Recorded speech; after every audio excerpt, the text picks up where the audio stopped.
पंचांगानुसार 10 मार्चला आहे माघ अमावस्या. अमावस्या तिथी पितृदेवांना समर्पित आहे. या दिवशी तर्पण, श्राद्ध आणि पिंडदान केल्यानं पितर प्रसन्न होतात आणि सुख समृद्धी शिवाय दीर्घायुष्याचे आशीर्वादही देतात. म्हणून माघ अमावस्येच्या दिवशी अगदी काहीही जमलं नाही तर पुढील 2 गोष्टी आवर्जून कराव्यात असं सांगितलं जातं. त्यापैकी पहिली महत्वाची गोष्ट म्हणजे माघ अमावस्येच्या दिवशी अंघोळीच्या पाण्यात गंगाजल मिसळून स्नान करून दान करावं.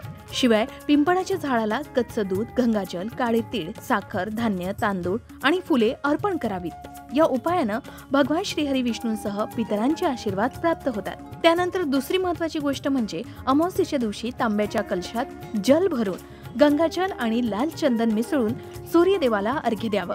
यावेळी ओम गृणी सूर्याय नमः या मंत्राचा जप करावा. या उपायानं दारिद्र्य आणि गरिबी दूर होण्यास मदत मिळते असं सांगितलं जातं.